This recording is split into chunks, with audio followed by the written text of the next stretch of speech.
हजरत सुलेमान अलैहिस्सलाम नहर के किनारे बैठे हुए थे कि उनकी निगाह एक चींटी पर पड़ी जो गेहूं का एक दाना लेकर नहर की तरफ जा रही थी।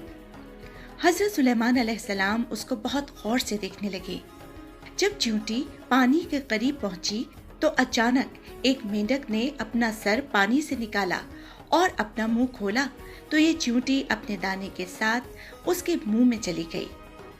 मेंढक पानी में दाखिल हो गया और पानी ही में बहुत देर तक रहा। सुलेमान अलैहिस्सलाम उसको बहुत गौर से देखते रहे।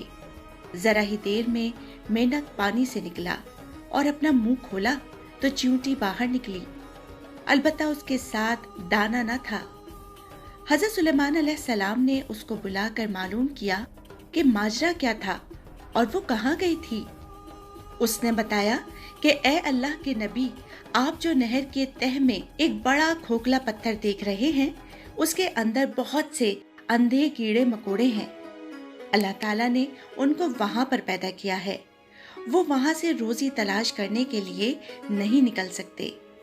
अल्लाह ताला ने मुझे उसकी रोजी का वकील बनाया है। मैं उसकी रोजी को उठा कर ले जाती हूँ और अल्लाह ने इस मेंढक को मेरे लिए मुसख्खर किया है ताकि वो मुझे लेकर जाए। उसके मुंह में होने की वजह से पानी मुझे नुकसान नहीं पहुंचाता। वो अपना बंद मुंह पत्थर के सुराख के सामने खोल देता है। मैं इसमें दाखिल हो जाती हूँ।